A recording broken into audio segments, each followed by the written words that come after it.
Jiwanya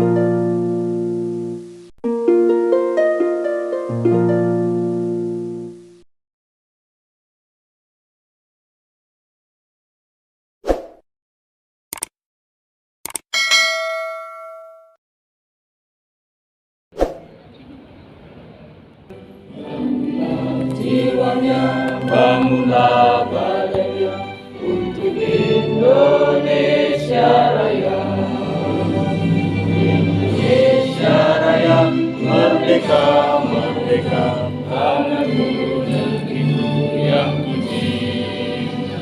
Indonesia Raya merdeka, merdeka, hiduplah Indonesia Raya. Tahun 2022 tentang OPD Dinas Koperasi dan UKM. Maksud dan tujuan rapor ini pertama adalah meningkatkan perluasan jaringan pemasaran produk UKM, batik dan kuliner. Yang saya hormati Bupati UKM beserta jajaran, Bapak Ibu yang hari ini hadir, saya hormati dan saya banggakan. Boleh ya Pak Ibu, saya pengen kenal ke Ram ini, saya absen izin dari perwakilan dari Indah, Istrinya, dan juga pengen ada satu sentra UKM yang terpusatkan di satu titik, misalnya di satu kecamatan, satu kelurahan, atau dengan istilahnya kita kan ada namanya destinasi wisata berkaitan dengan UKM. Boleh juga kita sebut kampung. Kita pengen ada kampung kuliner, ada kampung batik. Di kita ini melakukan secara umum banyak, yaitu kita komunikasi dokter, paling banyak memang UKM, kuliner. Jadi hampir di data kita itu dari 14.000 yang kita punya, 80%-nya itu kuliner. Dan ada lagi sekarang di Bali ya, lumayan. Nah kita kepengen sebagaimana perkembangan pemerintah hari pengen punya sentra UKM, lakukan itu menjemput itu keluar, sekaligus kita arahkan yang tadi tidak kampung UKM atau pusat kuliner atau pusat batik. Jadi dengan begitu produk UKM bisa jadi itu yang pertama. Yang kedua, tanggal 8 sampai tanggal 10 nanti Cilegon akan didatangi oleh tamu ikatan notaris yang jumlahnya 2.000 orang dan hotelnya pasti akan penuh. Nah kemarin kami diminta oleh Pak Wali dan pemerintah Pak Wakil untuk menyiapkan tempat di mana itu ada produk UKM. Nah artinya kalau hari ini kita bisa ketemu di tempat ini, lokasinya di sini Pak, bisa dipakai di sini, kita akan arahkan di situ. Yang tujuannya nanti untuk bisa membantu UKM untuk bisa dagangannya, produknya bisa dilaris lah gitu. Dan tadi juga saya bisik-bisik ke Pak Ibu Dokter, saya sempat ngobrol dengan Pak Profesor terkait dengan untuk satu kali memang kita belum sempat ke sana ya. Nanti dengan Bu Dokter itu barangkali yang bisa saya sampaikan. Mohon kiranya Bapak Ibu nanti setelah Bu Dokter menyampaikan arahan, masukan, pendapat, solusi agar cita-cita pelaku KM kita ini bisa terlaksana. Demikian bila itu kemudiannya. Assalamualaikum warahmatullahi wabarakatuh. Waalaikumsalam. Kegiatan rapat koordinasi dan sinkronisasi para pemangku kepentingan saya tangguhkan.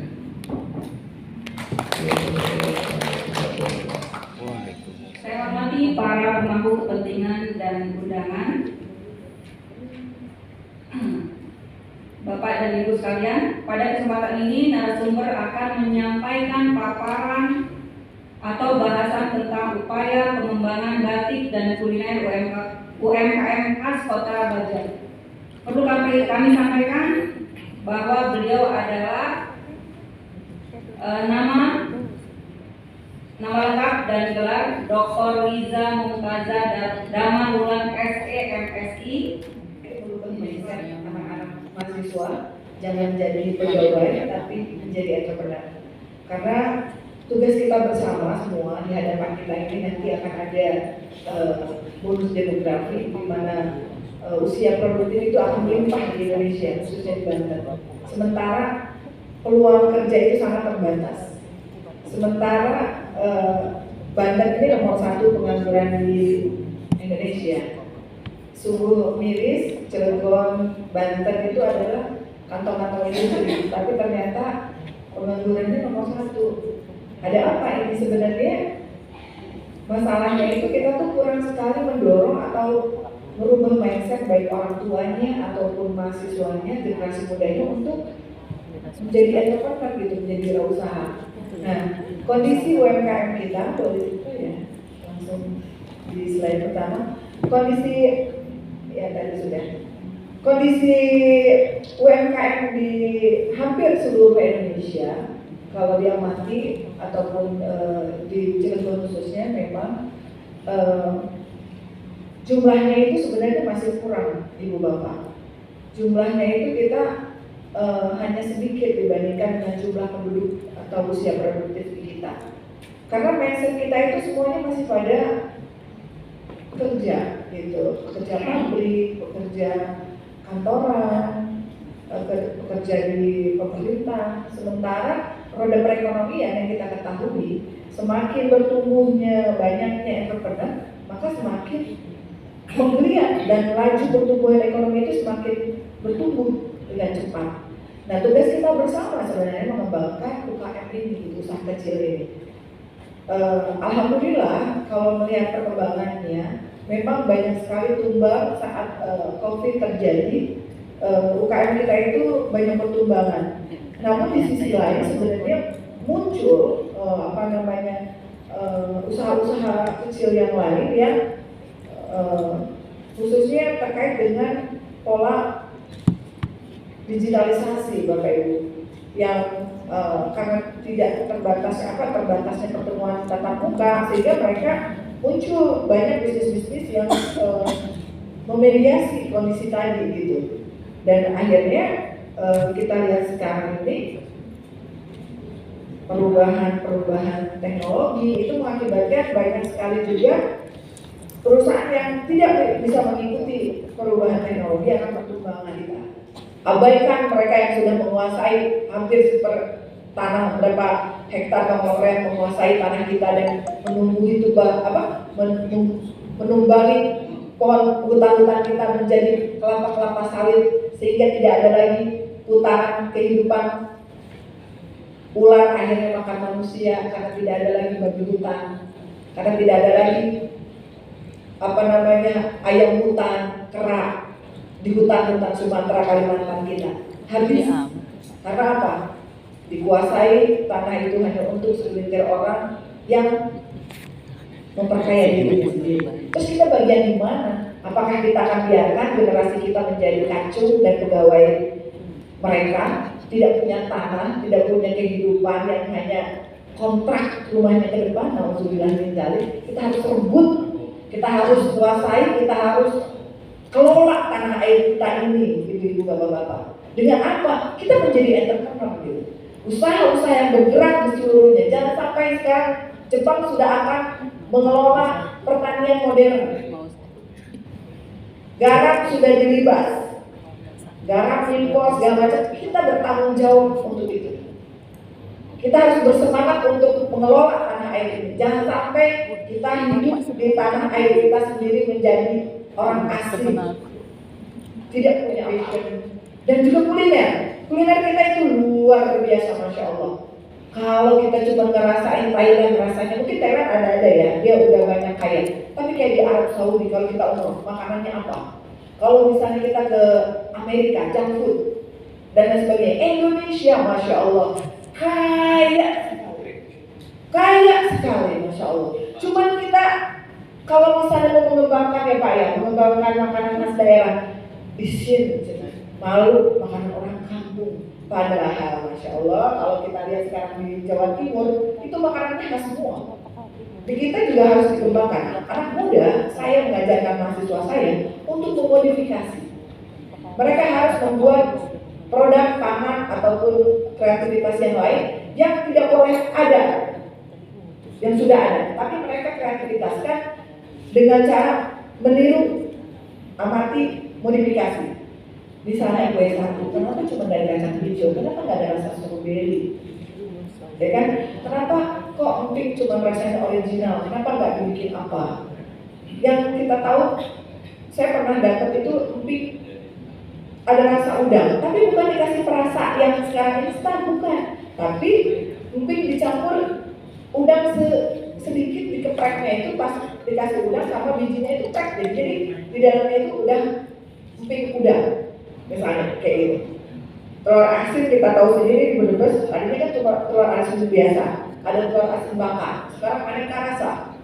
Itu karena kemampuan manusia untuk meningkatkan potensi yang harusnya kita kembangkan dan kita ambil. Selanjutnya Mbak, kita belajar. Nah, selalu saya dalam konsep ekonomi yang saya pelajari dari mendampingi UKM ataupun menyelesaikan masalah, yang perlu kita lakukan pertama adalah menganalisis SWOT, Strength, Weakness, Opportunity, dan Threat. Cilegon itu apa kekuatannya? Dia adalah kota industri. Dia memiliki sejarah budaya, dia memiliki sejarah panjang, perjuangan mungkin religius dan lain sebagainya. Kita harus gali kelebihan kita tuh apa. Tenaga kerjanya udah pasti masih rendah dan kurang profesional. Kita harus akui dibandingkan negara lain, UKM-nya itu parah, bagus banget. Kemudian fasilitas apa juga masih minim, alat-alat yang digunakan dan lain sebagainya. Kemudian bahan baku juga kita masih ada yang berkualitas rendah dan belum berkesinambungan. Kadang-kadang ada orderan dari luar negeri tidak bisa melanjutkan, hanya putus satu kali kirim dan lain sebagainya. Kemudian pengelolaan keuangan ini belum maksimal, paling kacau. Beberapa kali berdiskusi dengan UKM, paling susah sekali mengelola keuangan. Kemudian kreativitas dan inovasi masih rendah. Seperti tadi saya bilang, kenapa kita tidak membuka ini? Kenapa kita cuma jualan selembaran? Kenapa kita nggak membuat hal yang meningkatkan lagi gitu? Selanjutnya permodalan, udah pasti. Kita tuh selalu keluhan dari UKM itu permodalan. Sehingga mereka harus terjerat dengan rentenir, sehingga mereka harus terjerat dengan bank tuyul yang keliling-keliling, cuma karena kekurangan modal. Kemudian juga pemasaran masih belum update, dan alhamdulillah kemarin saya dan juga ada beberapa teman rekan-rekan di sini yang mungkin sudah mengenal saya, beberapa kali bertemu dalam beberapa event. Kemarin kita sudah memberikan 150 kemasan. Kita upgrade kemasan yang tadinya plastik putih kosong, kemudian kita upgrade, kita desainkan dengan bantuan dana dari Kementerian program pendidikan. Alhamdulillah. Nah kemudian legalitas juga masih belum lengkap. Kadang-kadang mereka padahal kuliner yang kita mau kembangkan ini cerita kuliner. Mereka tuh berurusan dengan perut dan makan.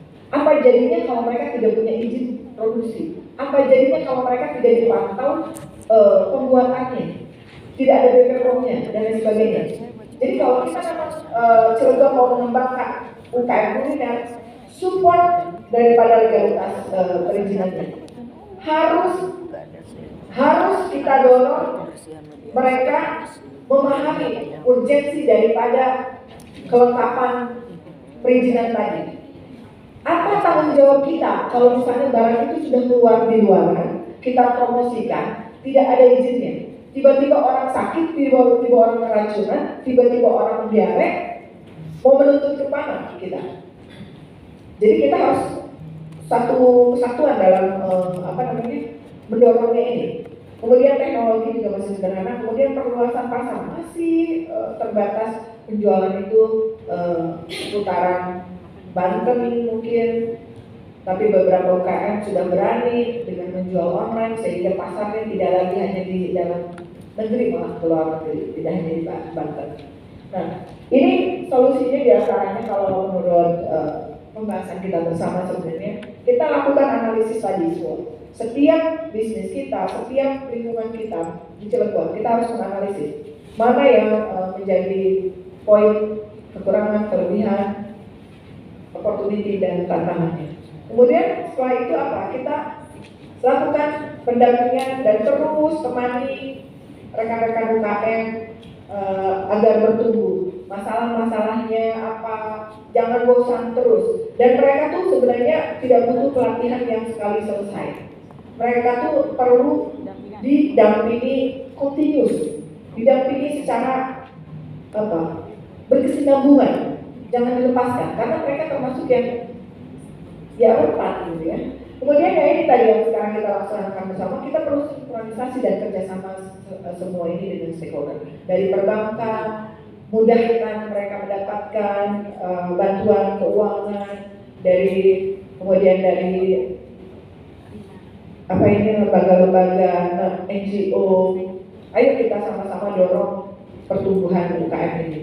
Selanjutnya, contoh aja ini lagi ada beberapa solusi dari permasalahan pemasaran. Nah ini kalau ini adalah kita sinkronisasi ini masing-masing harus punya tugas. Pemerintah membuat regulasi, bantuan dan fasilitasi membuka akses kepada UKM dan sinkronisasi dengan para dinas yang lain. Kemudian perusahaan-perusahaan menengah, makanya tidak hadir di sini sayang sekali, itu bisa menjadi program Bapak Angkat, CSR atau support pemasaran di tempat mereka kerja. Mereka di pabrik-pabrik aja, saya pas itu 1.500 orang yang lebih. Chandra Asri berapa orang? Andai kan UKM masuk ke sana, pemasarannya langsung bertemu dengan orang-orang di sana. Misalnya untuk catering, misalnya untuk memasukkan produk apa. Selesai. Kayak batik tadi Bapak bilang ya. Kenapa enggak mereka juga ada hari-hari tertentu pegawainya atau membuat seragamnya itu ada nuansa-nuansa batik dari Cirebon misalnya. Kan sekarang kayak ya semua biru atau apa polos-polos gitu. Kenapa nggak ada nuansa batik-batiknya biar kelihatan gitu? Ini khas batik Banten. Kemudian akademisi melakukan penelitian, kajian, pelatihan dan pendampingan. Selanjutnya, next.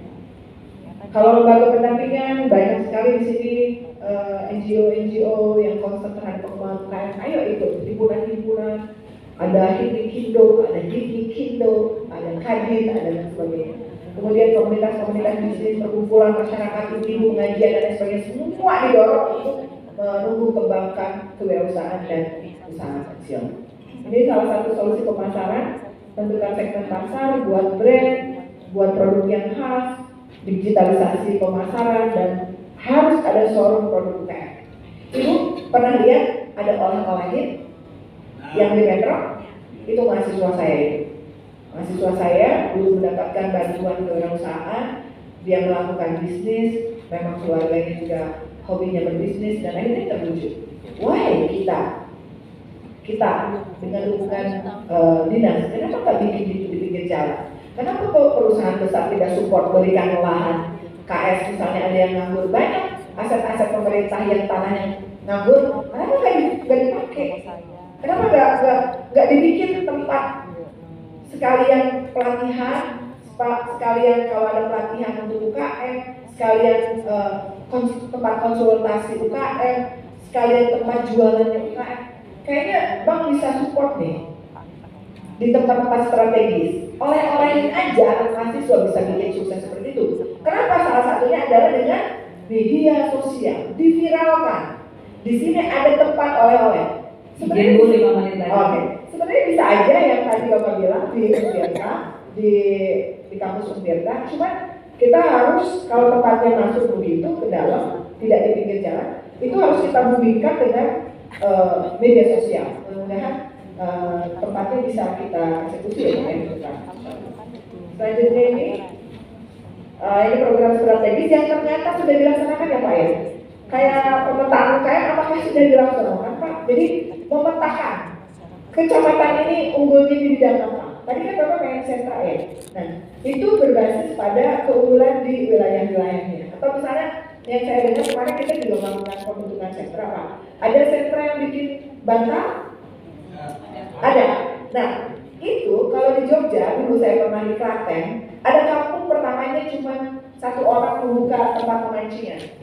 Tapi akhirnya itu kampung terkenal sebagai kampung pemancingan. Karena apa? Ternyata akhirnya 1 rumah bikin juga tempat pemancingan, 1 lagi pemancingan, dan orang datang ke situ untuk mancing dan makan langsung disediakan, langsung dilayani, dibakar ikannya dan masak sambal dan lain sebagainya. Nah, sama seperti pembentukan sentra juga. Kalau di sana ada kampung yang suka bikin bantal, itu ajak tetangganya supaya bikin juga. Industri yang sama, jangan pelit ilmu, jangan pelit untuk berbagi. Justru malah semakin besar di sini buka sentra, satunya pertamanya dia bikin sentra bantal. Tapi tetangga-tetangganya akhirnya bikin juga. Akhirnya orang tahu mau cari di mana di bantal, di situ, di kampung situ. Nah, akhirnya terbentuklah yang namanya desa wirausaha. Masing-masing ada keunggulan, cek dipetakan, kemudian dibentuk desa-desa wirausaha tadi.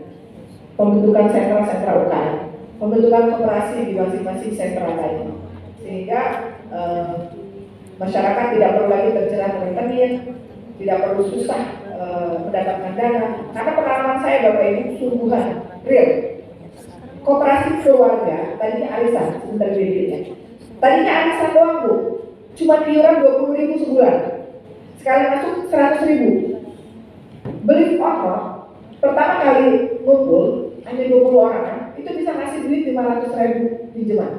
Tapi sekarang sudah 20 juta rupiah sebulan pinjam.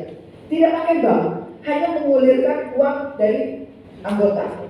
Sebegitu dahsyatnya sebenarnya koperasi itu yang luar biasa. Tapi kita tuh kayaknya anget aja pengembangan koperasi. Selanjutnya tadi itu pembentukan pusat pengembangan dan promosi IKM dan inkubator bisnis.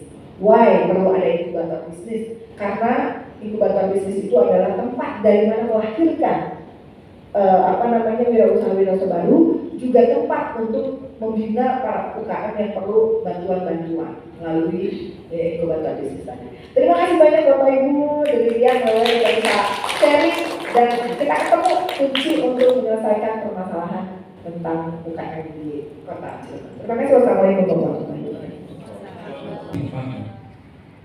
Ketika ada wisatawan masuk di situ, jadi maksudnya gini, ada event mingguan pawon itu sangat luar biasa perputaran uangnya di situ.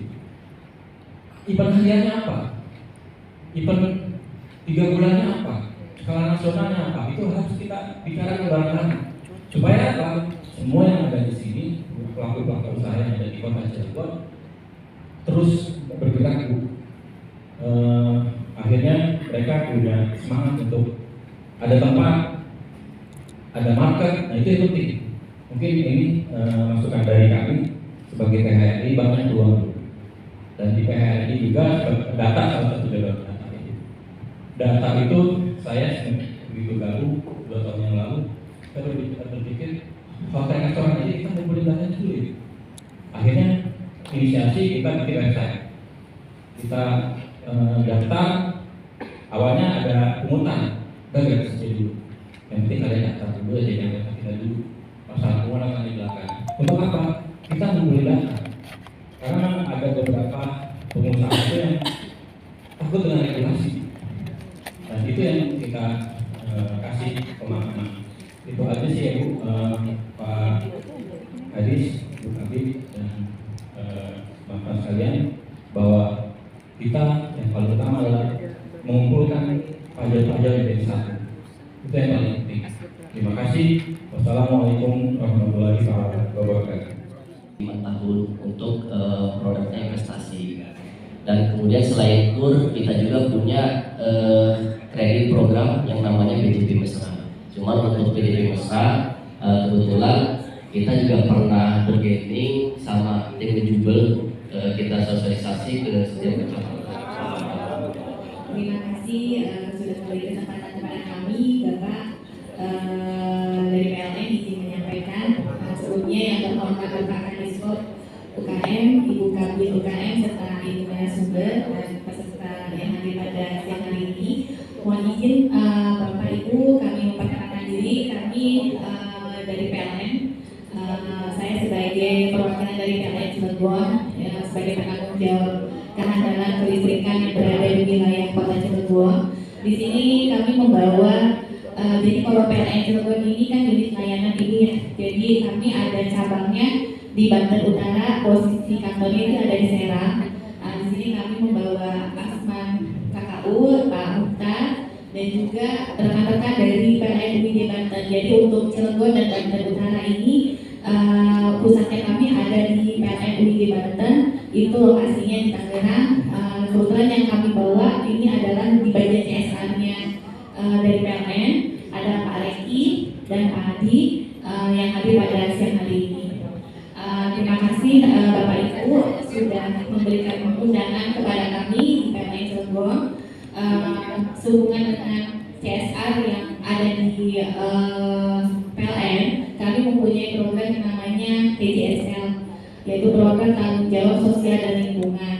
Nanti mungkin yang lebih banyak menyampaikan tujuan dan program-program itu nanti dari Pak Reki.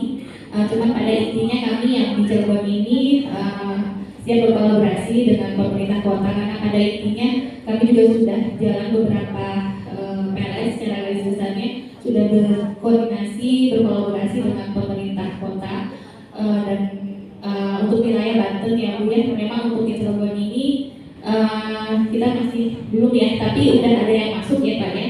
Yang udah ada yang masuk, kebetulan di sini juga ada pesertanya di sini Bu dari Batik. Ini Tangerang ya. Jadi mungkin nanti sepulang dari pertemuan ini nanti kami mau survei ke lokasi untuk menindaklanjuti permohonan yang sudah masuk. Jadi mungkin lebih banyak yang dijelaskan nanti oleh Pak Reki. Mungkin waktunya cepat Bu ya. Perkenalkan saya Reki dari PLN UID Banten, khususnya di bidang TJSL. Kami sudah banyak membantu beberapa di lokasi Cilegon ini, khususnya di Bantennya.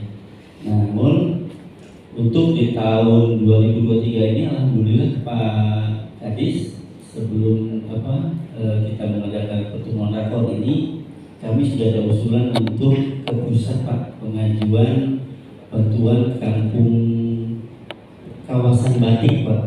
Alhamdulillah di 2023 insya Allah kita akan realisasi. Namun kami hari ini rencananya memang sudah dari Jawa juga mau pesan, namun baru sempat tadi ini Bu dari Rinara ya.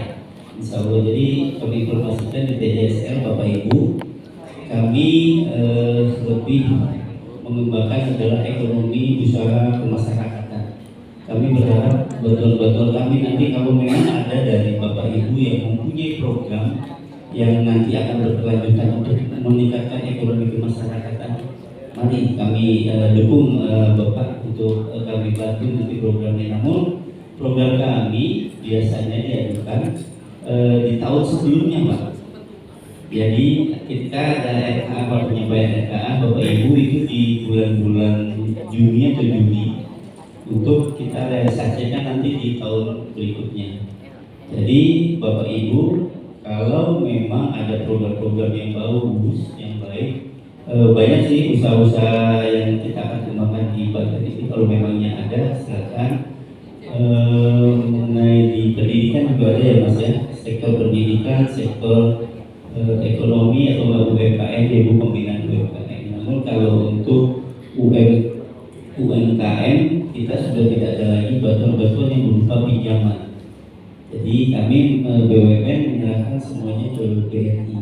Kalau memang ada UMKM yang mau mengajukan pembinaan dari BUMN, namun kalau di kami bantuannya, programnya adalah sumber daya ekonomi masyarakat yang tujuannya adalah kita menumbuh kembangkan ekonomi yang ada di wilayah Cilegon atau Banten itu. Mungkin itu Bapak Ibu, kalau memang nanti ada yang mempunyai program bagus, insya Allah kami akan survei Bapak Ibu. Tidak boleh tamu, bantuan kami adalah komunitas, bukan individu. Jadi kayak misalkan batik ini kan individu ya.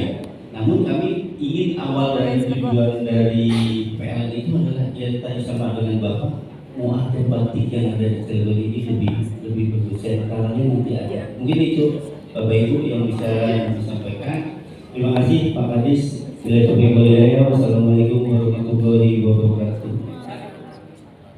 Persiapan kalau misalnya mau membuat koperasi khusus pengusaha batik, terus ada fashion, ada koperasinya, kenapa enggak ya Pak ya, keren. Kemudian ada mungkin pengusaha kuliner, ada koperasinya, itu lebih keren lagi. Nah itu menginspirasi dan sepertinya masalah keuangan dan SDM bisa dikerjasamakan dengan Dekopinda. Hal ini juga sama dari BJB, ini luar biasa. Kayaknya yang kantor yang paling gede banknya di sini BJB ya. Wah, keren. Karena support terus di Cilegon ini kelihatannya. Sebuah tim yang beranggotakan ini forum kepentingan ini, kepentingan UKM. Saya kira memang kalau bisa nanti tiap bulan itu ada diskusi mengenai ini supaya ada program-program yang nanti memang untuk kepentingan UKM dari manapun datangnya itu kita bisa sinergikan gitu ya. Jadi harapannya sih tetap hari ini dipandu oleh Ibu ya nanti, karena saya menginginkan besok satu kali pertemuan lagi dari forum ini dengan Bapak Ibu, walaupun ada 14 karena nanti kami akan juga bergeser ke seperti yang tadi disampaikan oleh Denny, saya ingin mengundang pihak industri, nanti kami akan bicara nanti di forum seperti ini. Oleh karenanya yang hari ini maksud saya nanti ada satu kali pertemuan lagi, tapi saya ingin dibentuk itu jadi dipandu oleh Ibu, nanti ada tim apakah namanya forum pemangku kepentingan ini yang hasil diskusi, hasil program yang disampaikan ini bisa kepada kita untuk bisa tindak-lanjuti atau kita sampaikan ke pimpinan bahwa hasil dari obrolan kita hari ini itu seperti ini dengan forum pemangku kepentingan UKM ini, dan pada akhirnya beririsan dengan program Wali Wakil dalam hal meningkatkan kegiatan yang merata yang pada gilirannya bisa membuka lapangan pekerjaan dan meningkatkan pengangguran. Saya kira itu mungkin Bu nanti minta dipandu ya sekalian dibentuk pengurusnya lah, gitu. Bukan pengurus, siapa tim lah gitu.